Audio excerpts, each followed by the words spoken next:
خفن ترین پارتی زندگیتون رو میتونید تو تهران داشته باشید. هر چیزی رو که نباید انجام بدی و داری انجام میدی. دقیقاً خیلی hard party ما. C'est une sorte de résistance, la fête. You need to see that the Iranian experience of life is in a way a schizophrenic experience. You live multiple identities with different people, which this is very difficult for the West to understand. I always have to do it somehow in illegal ways. همیشه استرس اینو دارم که بگیرنم یا یه مشکلی پیش بیاد. We are in 21st century and wondering if we're getting busted at a party. Doesn't make sense.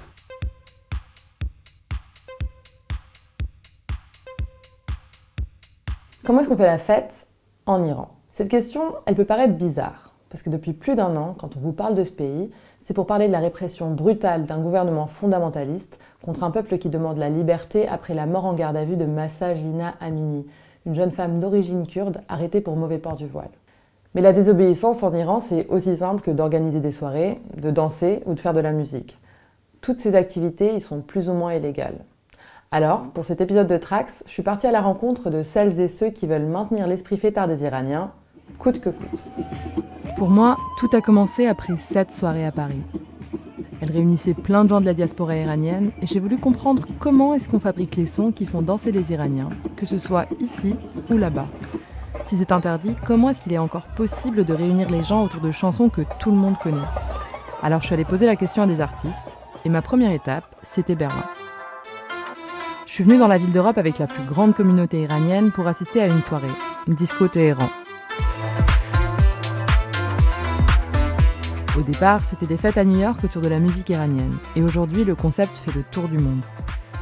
En Iran, des soirées comme ça, en boîte de nuit, c'est impossible depuis la révolution iranienne de 1979, qui a abouti à la proclamation d'une république islamique. Et pourtant, là, face à des Iraniens et des Iraniennes nés après cette date, dont certains ont grandi là-bas, on se rend vite compte que la fête n'a jamais vraiment disparu.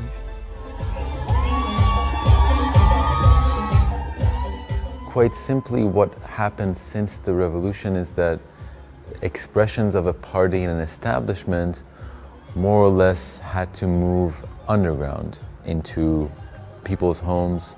It happens, there's videos of it, but it's not legal. Lui, c'est Arya. Il est réalisateur et il organise Disco Téhéran depuis 2018, mais ça fait plus de 10 ans qu'il ne peut pas retourner en Iran. Du coup, je lui ai demandé comment est-ce qu'il peut encore savoir ce qui va faire vibrer les Iraniens et les Iraniennes après tant d'années loin de son pays. Imagine you're at a party in Berlin or Paris or London or New York, and it's this giant establishment, and then suddenly a song from your childhood goes on. Of course you'll go crazy, I'll go crazy. When this house party music comes on, suddenly there's so much memories and joy.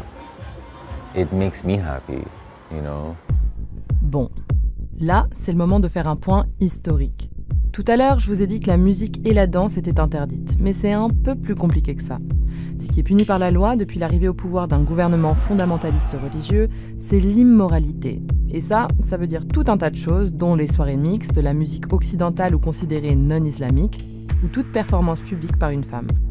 Même si des régimes plus ou moins stricts se sont succédés, celles et ceux qui défient ces règles risquent des amendes surtout, mais parfois aussi des châtiments corporels ou même la prison.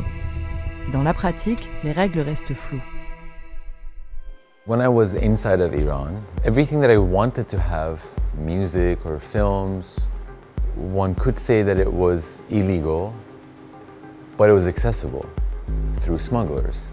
So my education in cinema, my education in music, is through smugglers of music and cinema. I can't say this is the part, this is, you get in trouble here, you don't get in trouble here. It's a really nuanced situation.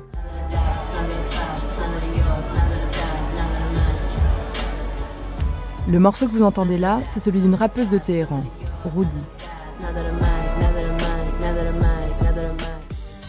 De retour à Paris, je l'ai contactée sur Telegram, une app de messagerie bloquée en Iran, et que des millions d'Iraniens utilisent quand même via des VPN pour contourner les restrictions du régime sur Internet.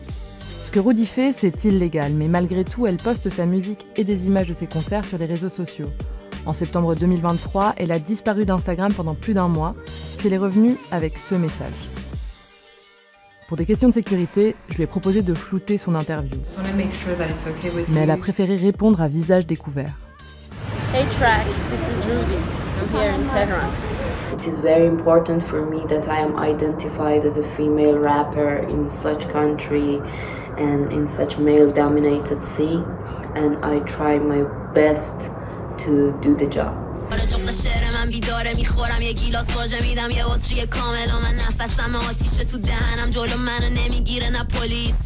It is very likely that Iranian hip-hop is the most important thing that has happened in Iran culturally since the revolution. It's culturally cutting because you have to understand that these people don't get paid. Nobody's selling their music and it's not legal. I started rapping when I was 14. I was a kid. I remember I went to school and then I went to studio after that. I really liked to dance. I really liked breakdancing, and that is what got me into hip-hop culture and hip-hop music. Hip-hop means being able to express myself through freedom of speech. That's what really hip-hop means to me. It's history, it's culture. I feel great and I feel so depressed at the same time because I know that my art is banned, but I'm still performing in here, and yes, so that's a resistance. But somehow I feel awful because I couldn't do it in the right way. I always have to do it somehow in illegal ways and very dangerous ways. So yeah, that's the hard part about it. Je voulais en savoir plus sur les soirées clandestines en Iran. Et en faisant des recherches, je me suis rendu compte qu'une des personnes les mieux placées pour m'en parler était là, à Paris. Hey, good to see you. Hey, Nessa. I'm Nessa Azadikha, DJ, musician. Music producer, sound artist, musician. I prefer to continue my interview in Farsi, in English. Yeah. Nessa a commencé à mixer dans des soirées clandestines à Téhéran à 16 ans et a cofondé le collectif Deep House Téhéran qui met en avant la scène électro-iranienne. Même si le régime censurait déjà Internet quand elle a commencé, elle détournait les restrictions pour pirater les sons et les jouer en soirée. Et elle n'a jamais arrêté. معمولا بین تکنو هاوس همیشه بالانس دارم توی پارتی. House like this.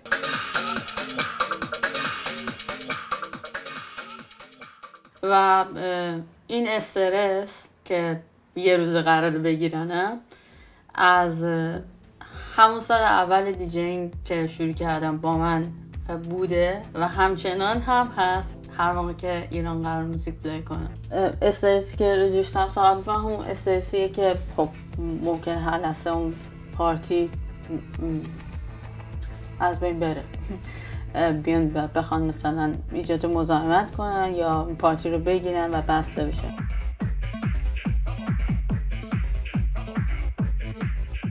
یا حالا توی من چون بچه تهرانم یا حالا توی تهران یه سری خونه ها دوستامون بودیم که پارتی میگرفتیم، معمولا خودمون دستگاه رو رنت میکردیم، میآوردیم ستاپ میکردیم و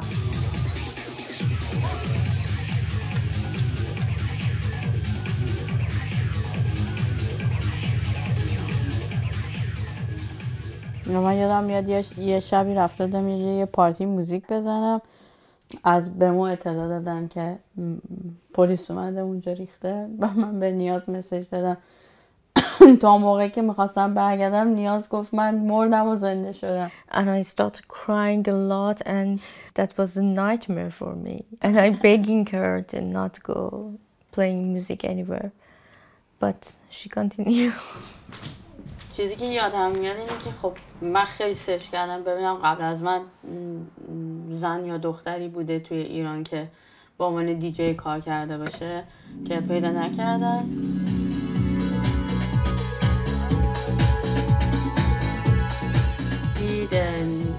هم خاطرات خوب و جالب دارم هم خاطرات بد دارم، چون که همیشه وقتی که با عنوان دختر میرفتم جای موزیک مثلا پلی کنم اولین ریاکشنی که میگرفتم این بودش که براشون خیلی عجیب بودش که یه دختر داره این کار رو انجام میده.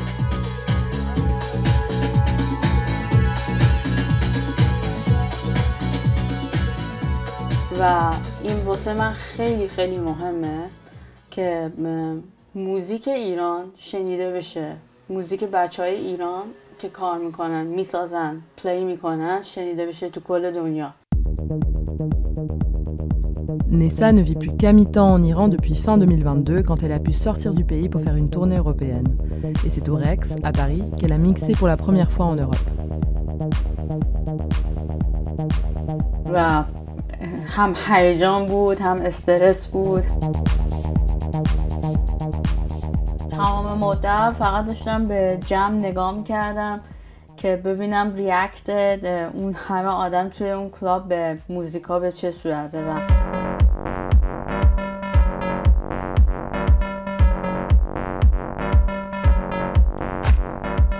بیشتر من استرس میگرفتم که خب نکنه من الان یه دفعه میام مثلا هاوس و تکنو مدل خودم پلی کنم، یه دفعه دنس فلور خالی شه.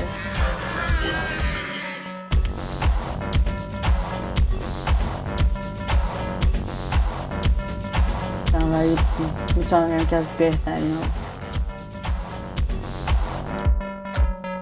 ها. اگه قراره پارتی کنم اصلا هیچ استرسی ندارم تو اروپا و پارتیمو میکنم. و توی ایران واقعا مردم میان که پارتی کنن از اعماق وجودشون، یعنی اون تایمیه که میخوان بیان فقط برقصن و انجوی کنن، از موزیک گوش دادن. میتونی خشمتو، ناراحتیتو، غصه‌تو خالی کنی. Même en dehors des soirées, la danse est devenue un symbole de défiance contre le régime iranien depuis les manifestations qui ont suivi la mort de Mahsa Jina Amini.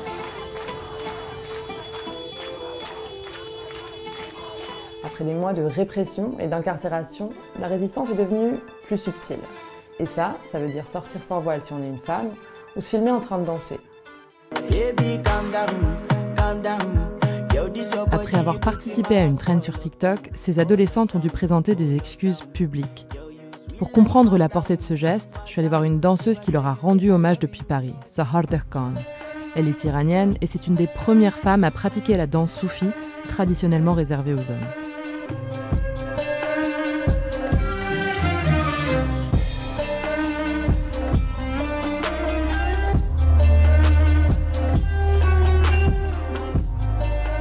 J'ai jamais vraiment compris pourquoi la danse était interdite. Je me dis que c'est parce qu'en fait c'est quelque chose de bon, c'est quelque chose qui peut apporter peut-être du changement, des émotions, de l'inspiration, de la créativité, de l'innovation. Et donc les gens dans un régime fanatique par exemple, ils ont peur de ça. C'est important d'avoir les cheveux lâchés. C'est devenu un symbole de liberté. Je sens mes cheveux quand je danse, donc j'essaie de garder mes cheveux longs. Et quand je tourne et que j'ai les cheveux sur le visage, je sais pas, je me sens rebelle. Et j'adore ça.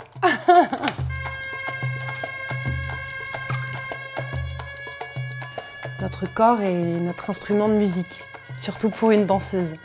Et donc, si je veux couvrir mes cheveux avec un voile, c'est mon choix. Si j'ai envie de le faire, on doit me respecter.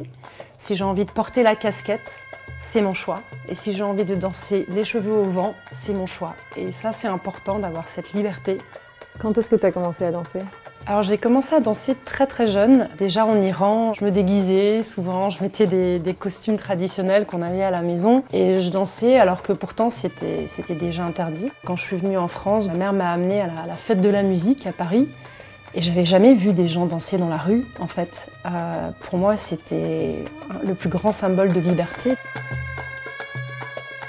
Et aujourd'hui, en Iran, c'est vraiment en train de se passer. Les gens se battent à travers la danse. Ils n'ont pas d'armes, ils dansent dans la rue. Et ça, c'est sublime. J'adore le 104, il y a toutes les musiques du monde. Là, il y a de la salsa, du flamenco, des jongleurs, des danseurs hip-hop et même des danseuses indiennes. Toutes les musiques du monde. Quand je fais cette danse, ça va au-delà de la religion, au-delà d'une pratique de méditation. On fait du lâcher-prise. Et éventuellement, avec la répétition, il y a une sorte de transe qui vient. Et le fait que je sois devenue danseuse, si c'est pas juste un loisir pour moi, c'est devenu ma profession. Parce que je me dis, mais il y a des gens qui n'ont pas le droit de danser quand même, alors que c'est un droit basique, ça fait partie de nous, c'est notre essence. Moi, je peux et je vais le faire. C'est un symbole de liberté et de pouvoir. Au départ, je voulais comprendre comment les fêtes et la musique pouvaient continuer d'exister clandestinement en Iran. Mais au fur et à mesure, je me suis rendu compte qu'elles n'auraient jamais pu disparaître dans un pays où la culture est partout. Surtout, ce que les personnes que j'ai rencontrées veulent mettre en avant, c'est que malgré les interdits et malgré le fait qu'on n'en parle pas, l'Iran est un lieu de création à part entière. On peut tout nous prendre, mais on ne peut pas nous empêcher de danser, de chanter. من فکر میکنم که خیلی مهمه که دنیا بدونن که ایران تعداد خیلی زیادی، یعنی باور نکردنی آرتیستی داره که واقعا با استعدادن. What the media wants is an image. It wants to very simply say, this is that, this is the other thing. But what is very difficult is that there is no 0 and 1. I want people to investigate more about Iran and inform others about what's going on in Iran. That's what we need the most. و شما اگه موزیک بچه‌های ایران رو گوش بدین می‌بینید که هیچ فرقی با موزیکی که یه آرتیست توی فرانسه میسازه یا یه آرتیست توی آلمان میسازه هیچ فرقی نمی‌کنه از لحاظ کوالیتی، از لحاظ تیست، از هر لحاظی که فکر کنید.